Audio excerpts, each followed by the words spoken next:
মুর্শিদের গান শুনে ভরে মন প্রাণ, তারপর থেকে যায় কিছু নায়ের পিছনে ঘুরি, কি ছেড়ে কি ধরি, অসঙ্গতি নেই পিছু। তবে সুস্থ বিনোদনের প্রতিশ্রুতি নিয়ে এইবার এসেছি আমরা লন্ডনে, ব্যস্ত বাঙালির বিনোদনে থাকবে এইবার ছন্দ। আজ আনন্দ, আজ আনন্দ, আজ আনন্দ, আজ আনন্দ, আজ আনন্দ। ঈদ মুবারক। এই মুহূর্তে টিভি সেটের সামনে, হাটে ঘাটে মাঠে, পৃথিবীর যে প্রান্তে বসে আমাদের অনুষ্ঠান দেখছেন, সবাইকে অনেক অনেক প্রীতি এবং শুভেচ্ছা। কোরবানি ঈদের হাসি খুশি আনন্দ আর আমাদের অনুষ্ঠানের হাসি খুশি আনন্দ, এই দুইয়ের সম্মিলন ঘটিয়ে আপনাদের সাময়িক আনন্দ দেওয়ার জন্য আমি মিরাজ খান রাজ আপনাদের মাঝে হাজির হয়েছি ঈদের বিশেষ ম্যাগাজিন অনুষ্ঠান আজ আনন্দ নিয়ে। আজ আনন্দ। মানুষ সাধারণত জন্মলগ্ন থেকেই কোনো না কোনো প্রতিযোগিতার সাথে করে যাচ্ছে লড়াই। অপরদিকে কেউ বা আবার কোরবানির সবচেয়ে দামি গরু কিনতে করছেন কিন্তু বড়াই। কি বলছো তুমি? সত্যি? কি যে মজা। ওকে, ঠিক আছে। কাম হয়ে গেছে রে ফয়সাল। কি কাম হয়ে গেছে? আমাদের গ্রামের সবচেয়ে কুরবানির বড় গরুটা আমরা কিনেছি, আর তোর দুলাভাইয়ের গ্রামের সবচেয়ে বড় গরুটা তোর দুলাভাইরা কিনেছে। আর এখানে তো আমাদের 5 ভাগ আছেই। আমার সাথে কুরবানির প্রতিযোগিতায় এবার কেউ জিততে পারবে না। আচ্ছা শোন, 2টা ডিপ ফ্রিজ ডেলিভারি আসবে, তুই কিন্তু রিসিভ করে রেখে দিস। সমস্ত কুরবানির মাংস ডিপ ফ্রিজের মধ্যে রেখে সারা বছর ধরে খেতে হবে না। আচ্ছা, আমি ওই পাশের বাসায় যাচ্ছি, দেখি ওরা কয়টা গরু কুরবানি দিচ্ছে। ওদের উপরে থাকতে হবে না, তুই বস গুড়িয়ার সাথে, আমি একটু পাশের বাসার থেকে আসি। তুমি বসো। এই কোরবানিটা আসলে তুমি আর দুলাভাই শুরু করে দাও প্রতিযোগিতা। তার বাড়িতে সে সবচেয়ে বড় গরু দিবে, তোমার গ্রামে তুমি সবচেয়ে বড় গরু দিবা, এখানে 5 ভাগা কুরবানি দিবা, সবাই আগে চলে যাবা কুরবানিতে। আর আপা কুরবানিকে আমাদেরকে এইটা শেখায়? কুরবানি তো আমাদেরকে শেখায় ত্যাগ, কুরবানি আমাদেরকে শেখায় মহিমা, আর তোমরা এই জিনিসটারে বানায় ফেলাইছো কম্পিটিশন। এটা কি আমাদের কোরবানির অর্থ? এই যে আপা, এই যে এই তোমার ছোট মেয়ে, ও কি জানে কুরবানি কি? মা, তুমি কি জানো what is Eid ul Fitr? What is Eid al-Adha? Do you know why we sacrifice? No, Mama didn't teach me all this stuff. তো দেখো, ও জানেই না ঈদ উল ফিতর কি, ঈদ উল আজহা কি, আর তুমি শুরু করে দিছো কম্পিটিশন। তোমার উচিত ছিল প্রত্যেকটা বছর কুরবানি ঈদে এই মেয়েটারে নিয়ে গিয়া বাংলাদেশে গিয়া কুরবানি দেখানো। তোমার উচিত ছিল ওরে জানানো আমাদের কালচারগুলা কি, কেন আমরা আল্লাহর প্রতি কি সন্তুষ্টি অর্জন করি। এইটা না কইরা তুমি আর দুলাভাই আসো কিভাবে প্রতিযোগিতা সবার আগায়া যাবা, এগুলা বাদ দাও আপা। এটা কোরবানি শিক্ষা না। যাও, তুমি কার বাসায় যাইতে চাইছো যাও, আমি ওর সাথে বসছি। কোরবানির পশু কেনার প্রতিযোগিতা না করে আমাদের এমন সব প্রতিযোগিতায় অংশগ্রহণ করা উচিত যাতে জয়লাভের পর সারা বিশ্ববাসী আপনাকে অভিনন্দন জানায়। এই পৃথিবীর বৈচিত্র্যময় মানুষগুলোর রয়েছে বিচিত্রময় নেশা। টাকার নেশা, বাড়ির নেশা, মদের নেশা, গাড়ির নেশা, কারো আবার শাড়ির নেশা। প্রতিটি নেশার একটা পরিমাপ থাকে। অতিরিক্ত নেশার ফলে কি ঘটে চলুন দেখে আসি। আমাদের সিরিয়াল যে কখন আসে বুঝতে পারতেছি না। আমিও তাই বুঝতে পারছি না কখন যে আসে। তো আপনি কিসের জন্য আসছেন? আমি আমার ছেলেটারে নিয়ে খুবই মুশকিলে আছি ভাই। কেন, কি হয়েছে ওর? আমার ছেলেটা এডিক্টেড হয়ে গেছে রে ভাই। এডিক্টেড? তা কোনটা খায়? গাঁজা, মদ নাকি হিরোইন? আরে না, তার সেইটাও বড়টা। তার চেয়েও বড়? তার মানে কোনটা? ওই যে শুনছি সাপ দিয়ে জিহ্বায় সবল দেয়, ওইটা? আরে না ভাই, আমি আছি ছেলেটারে নিয়ে মুশকিলে, আর আপনি মজা করতেছেন। তার সেইটাও বড়টা। Mobile addicted. Mobile mobile addicted? এটা কি জিনিস?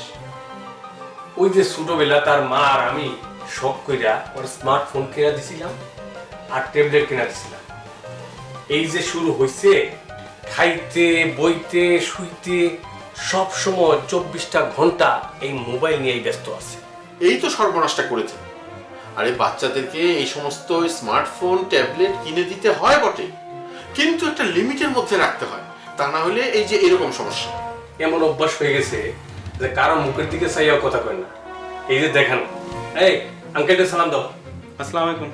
দেখছেন অবস্থাটা কি হয়েছে? এখন বোঝেন? এখন করবোটা কি ভাইটা তো পারছি না, কি করবো? দেখেন না অবস্থাটা। শোনেন, আমি একটা কথা বলি, এই ডাক্তার কবিরাজ দিয়ে এই সমস্ত কিচ্ছু হইবে না, বুঝছেন? আপনি মোবাইলটা নিয়ে চলে গেলেন। কি যে বলেন ভাই, এই চেষ্টা কি আর রাখছি? আচ্ছা, ও এরকম করে কেন? ওই যে কামড়াইতে কামড়াইতে এখন অভ্যাসে পরিণত হয়ে গেছে। এই যে হাতটা যদি দেখাই আপনারে, শুধু কামড় আর কামড়। যখনই মোবাইলটা নিতে গেছি তখনই কামড় দিয়ে ধরে। তাই? তাহলে আমি একটা শেষ চেষ্টা করে দেখি। দেখেন।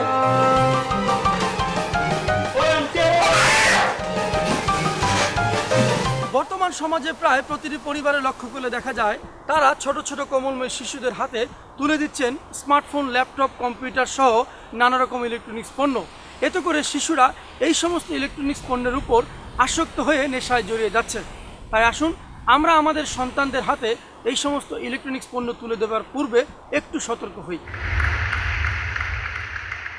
প্রেম প্রতিটি মানুষের জীবনে আসে, তবে বুঝে শুনে প্রেম না করলে কেউ কেউ কিন্তু আবার ফাঁসে।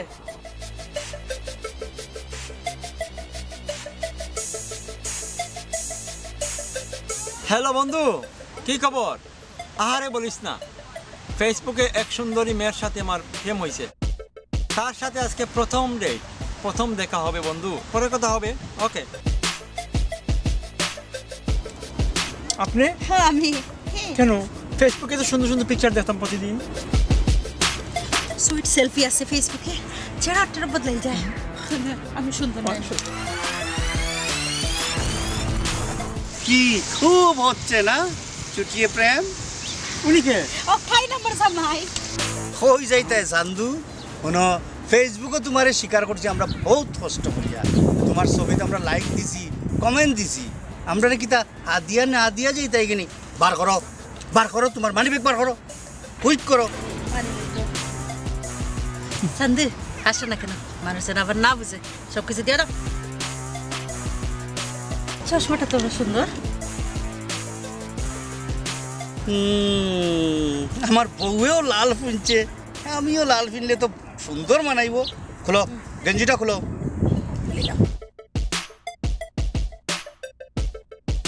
আমার তো সান্দি বাড়ি যার, তোমার তো চুল আলগা চুল। চুল খুলো ভাই, এটা অরিজিনাল চুল ভাই। অরিজিনাল চুল নি। কমরের সাইজ কত? জুতাও তো বাক্কা সুন্দর। খুলো খুলো, সকাল খুলো, সকাল খুলো। শুনো, আমরা লোক আরো আসেই না, বুঝছো?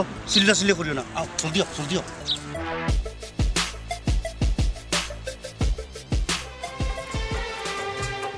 जिए तो जिए कैसे हाय बिन आपके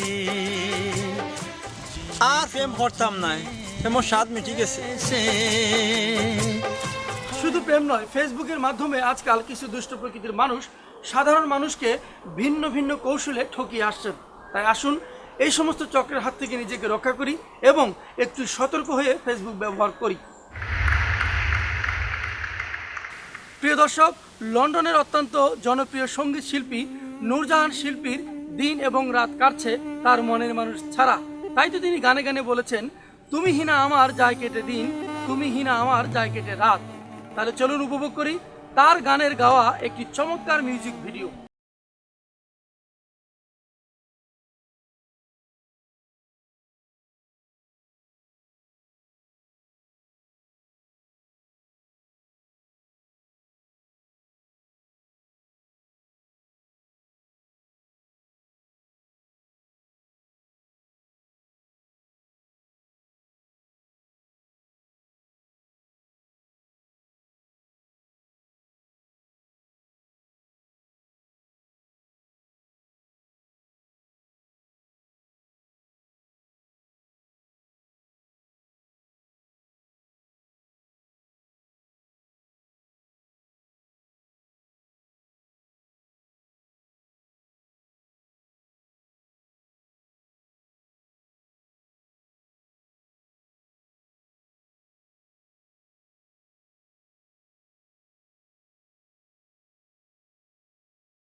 কথায় বলে ব্যবহারে বংশের পরিচয়। ব্যবহারের মাধ্যমেই মানুষের বংশ মর্যাদার বহিঃপ্রকাশ ঘটে, কিন্তু কারো কারো ব্যবহার আবার মনে কষ্ট লাগেও বটে।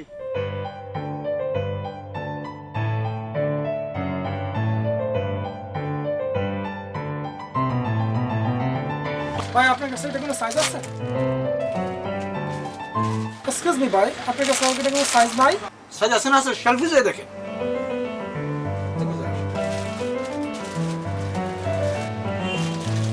এটার দাম কত ভাই? দাম কত পড়তে পারেন না, জিনিসের তো দাম দেখা আছে। ভাই আপনার ব্যবহার তো খারাপ কেন? এটা একটা ব্যবহার হইলো? ওরে আমার চান ধরে 30 বছর লন্ডন থাকি, তুমি আমার ব্যবহার শিখাতে আসছো? হ্যাঁ, যত সব। এক্সকিউজ মি ভাই, আপনাদের ভিতর কি হচ্ছে কি জানতে পারি প্লিজ? তো দোকানদার মানুষ আমার সাথে কি ব্যবহার করতেছে দেখেন না ভাই। ভাই, একজন দোকানদার হিসেবে কাস্টমারের সাথে এই ব্যবহার করা একেবারেই উচিত না। আমরা হচ্ছি ভ্রাম্যমান ডিজিটাল সার্ভিস। এই যে দেখতেছেন আমার সাথে এসআই বাবু, সে কিন্তু যথেষ্ট প্রতিভাবান। আমরা আপনাকে দেখাবো কিভাবে দোকানদার কাস্টমারের সঙ্গে ব্যবহার করতে হয়। বাবু, তুমি যাও তো ভিতরে, দেখাও তো কিভাবে কাস্টমারের সঙ্গে কথা বলতে হয়। ভালো আছেন? জি ভাই ভালো, আপনি ভালো আছেন? ভাই, এইটার আর কোনো সাইজ নেই আপনাদের কাছে? নাই মানে? আমার কাছে 100 গ্রামও আছে, 200 গ্রামও আছে, আবার 1 কেজিও আছে। কোনটা লাগবে ভাই আপনার? আপনি যদি 1 কেজি লন, আপনি 1.5 পাউন্ড ছাড় পাবেন। তাইলে তো আমি ভাই 1 কেজি টেনে নিব। দাঁড়ান, আমি নিয়ে আসতেছি। দাঁড়ান, কই যাইতেছেন? আপনি কাস্টমার না, আপনি কেন যাবেন? আপনি দাঁড়ান, আমি লয়ে আইতেছি। দেখলেন ভাই, এইটার বলে ব্যবহার। একজন কাস্টমারের সঙ্গে দোকানদারের এই ব্যবহারটাই হওয়া উচিত। ভাই, খারাপ আচরণ করে কি লাভ? সুন্দর ব্যবহারই কেবলমাত্র আমাদের এই সমাজটাকে সুন্দর করতে পারে। চলো বাবু, আমরা চলে যাই। চলেন।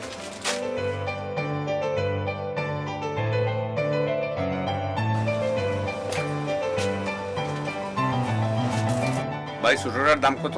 কি ভাই ছোটটার দাম খুঁজে? সবগুলোর দামে তো লেখা আছে। আসলে কয়লা ধইলে ময়লা যায় না। মানুষ এসে খালি এখানে বক বক বক শুরু করছে রে ভাই। শুধু ব্যবসা বাণিজ্য ক্ষেত্রে নয়, জীবনের প্রতিটি মুহূর্তে আমরা একে অন্যের সাথে ভালো ব্যবহার এবং একে অন্যকে সম্মান করব, এই হোক আমাদের দৃঢ় অঙ্গীকার। কোরবানির মাংসের ভাগাভাগি নিয়ম আমাদের সবারই কম বেশি জানা আছে, তবে কেউ কেউ আবার এই কোরবানির মাংস ভাগাভাগি করছেন একটু ভিন্নভাবে।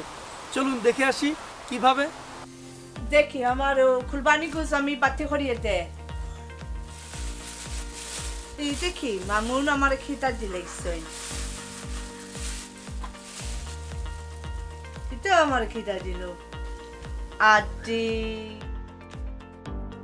ছবি ও সামান্য মাংসর আমার দিলেইছে। এটা মানুষ, এটা আমি খাই না। ঠিক আছে, তুমি জেলা আমার দিছেন মানুষ, আমি তোমার লাহান দিলাইম। কিতা বাম্মা, কিতা করাই? না, আমি কুরবানি গোস আমি বাতি করি। আচ্ছা আম্মা, ইতা কিতা লিস্ট গাম্মা? তো লিস্ট এটা আপনার বুঝতে নাই। এটা হইলো সালাম কুরবানি গোস আমার দে, ওগো আমি দিব। বাসির কুরবানি গোস দেয় না, ওগো আমি দিতাম নাই। জিপু কুরবানি গোস দেয় না, ওগো আমি দিতাম নাই। আর মামুন আমার কুরবানি গোস দিছই, ওগো আমি দিলাইম। ইতা কিতা কইরা গো আম্মা, এটা তুমি রং কথা কইরা। কোরবানি তো ইলা দেয় না মা। কোরবানি 3 ভাগ হইতো, এক ভাগ গরিবের, এক ভাগ আত্মীয় স্বজনের, আর এক ভাগ হইলো নিজের।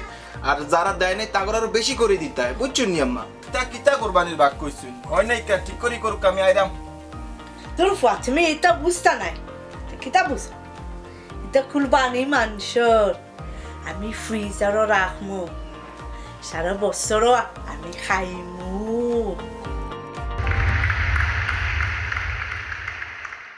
প্রিয় দর্শক, অনুষ্ঠানের এ পর্যায়ে আপনাদেরকে দেখাবো লাউ, কুমড়া, টমেটো, মরিচ নিয়ে আজম খানের শখের ভেজিটেবল বাগানের একটি প্রতিবেদন।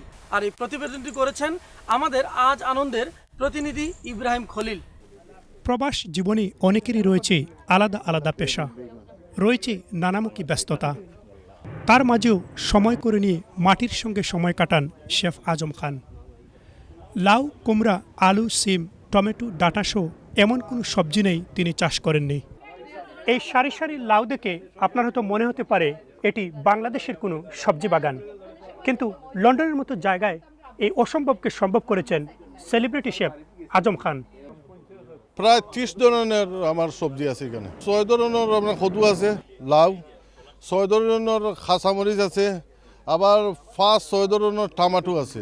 এর বাদে মরিচ, নাগামরিচ আছে আমরা বাংলাদেশের যেটা সিলেটের যেটা প্রপার নাগামরিচ এইটা আছে, আফ্রিকান নাগামরিচ আছে। এর বাদে আপনার দেশের যে খাসামরিচ যেটা গ্রিন চিলি একটু আছে, একটা বাল্ব চিলি ও সাইডে দিয়ে আছে। ইতিহাস বলছে লন্ডনের জমিগুলো একসময় ছিল অনেক শুষ্ক। পরে নদী ও জলাভূমিতে মানুষ বসতি গড়ে তোলার পর এই এলাকাগুলো উর্বর হতে থাকে। এই উর্বর ভূমিকে কাজে লাগান আজম খান। আর আমি এটা একটু পছন্দ করি, সকালবেলা উঠলাম, ব্রেকফাস্ট করলাম, ব্রেকফাস্ট করিয়া গার্ডেনও আইলাম, কিছু সবজি ফলাইলাম। আর এই জিনিসটা হইলো একটা অর্গ্যানিক, এটা খাইতেও খুব ভালো, একটু সুস্বাদু, মানুষের এটা পছন্দ করে।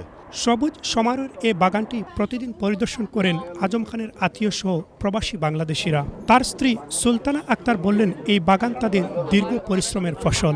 আমি সবগুলা গাছ, সব বীজগুলা যে রোপণ করছি, সব আমি খুব যত্ন সহকারে রাখছি। পরে আমার বেশি অবদান আমার টমেটো আর ব্ল্যাক মরিচগুলা। আমার কাছে লাগে দেশের মতোই এই যে সবজিগুলা। অনেক সময় রান্না ইজি হয়, আর সব দোকান থেকে আমরা যেগুলো আনি এগুলা রান্নার সময় একটু শক্ত থাকে, এগুলা রান্নতে খুব একদম সাধারণ নরম হয়ে যায় সবগুলা রান্নার সময়। কসমোপলিটন সিটিতে থেকেও আজম খান আপন করে নিয়েছেন মাটিকে। ইব্রাহিম খলিল, আজ আনন্দ, লন্ডন। ভালো কাজের প্রশিক্ষণ সবসময় দেয়া হয়, কিন্তু কেউ কেউ আবার খারাপ কাজের প্রশিক্ষণ দেওয়ার জন্য সুদূর বাংলাদেশ থেকে লন্ডনে গেছে এসে। চলুন না দেখে আসি প্রশিক্ষণ দিতে গিয়ে কি ঘটে শেষে। এই ডাকো ডাকো লোকজন ডাকো। আসেন আসেন আসেন ভাইজান, এদিকে একটু আসুন। আমাদের সাথে আছেন ইউটিউব মহাগুরু, জানতে হলে বুঝতে হলে এদিকে একটু আসুন। বুঝতো কালকে যে কনসার্টটা হইছে না রে, আমাদের সাথে আছেন ইউটিউব মহাগুরু। ও ফ্যান্টাস্টিক। এই দাঁড়া, এরা খারাপ। তাই তো, চল তো দেখি। চল।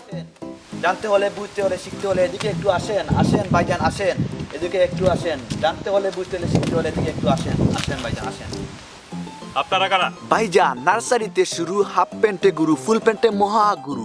উনি হলেন আমাদের ইউটিউব মহাগুরু। ইউটিউব মহাগুরু এটা আবার কি? ভাইজান তাহলে শুনেন, আমরা বাংলাদেশ থেকে আসছি, উনি হলেন আমাদের ইউটিউব মহাগুরু। উনি আপনাদেরকে শেখাবেন কিভাবে ইউটিউবের মাধ্যমে ঘরে বসে লক্ষ লক্ষ টাকা ইনকাম করতে পারবেন। বাহ, ভালোই তো, টাকা তো অনেক দরকার। আচ্ছা শুরু করেন কিভাবে? ভাই শুরু তো করবোই। এই যে কেকটা দেখতেছেন, আজকে হইলো আমার বসের জন্মদিন। আপনাদেরকে শেখানোর পর আমরা সবাই মিলে এই কেকটা কাটবো, ঠিক আছে? ভাই তাড়াতাড়ি বলেন কিভাবে। ভাই তাইলে শুনেন, আপনি তো ইউটিউব সম্পর্কে জানেন, সারা দুনিয়া এখন ইউটিউবের মধ্যে। আমরা আপনাদেরকে শিখাবো কিভাবে ইউটিউবের মধ্যে ভিডিও আপলোড করে আপনি টাকা ইনকাম করতে পারবেন। কি ধরনের ভিডিও? ভালো ভিডিও নাকি খারাপ ভিডিও? আজকালকার ভালো যুগ আছে ভাই, ভালো ভিডিও না, খারাপ ভিডিও। খারাপ ভিডিও? ওরে ভাই খারাপ ভিডিও। আজকাল কি কেউ আর ভালো ভিডিও ক্লিক করে? আপনি একটু খারাপ ভিডিও আপলোড করবেন, একটু খারাপ ক্যাপশন দিবেন, দেখবেন মানুষ এটার উপরে হুমড়ি খেয়ে পড়ছে। ক্লিক আর টাকা, ক্লিক আর টাকা। তাই আপনাকে টাকা বানাইতে হলে খারাপ ভিডিও আপলোড করতে হবে। আচ্ছা, ওই ইউটিউব খুললে যে খারাপ ভিডিওগুলো দেখা যায়, খারাপ নোটিফিকেশনগুলো দেখা যায়, ওগুলা তোমার তাহলে বসেই করে না? হ্যাঁ ভাই, এর জন্য তো উনি মহাগুরু। বসের তো আজকে জন্মদিন, তাই না? জি, আজ আমার জন্মদিন ভাই। ও, তাহলে বসের কেকটা আজকে আমরাই কাটি। খাইডাল। এটা কি করবে? এই কেকটা ধর। এই একদম নড়বি না। এই তোর মতো মানুষের জন্যই আমরা আজকে ঘরে বসে বাবা মার সাথে ইউটিউব দেখতে পারি না। আবার লন্ডনে আইছস এখন আমাদের প্রশিক্ষণ দিতে না? এই এটা ধর।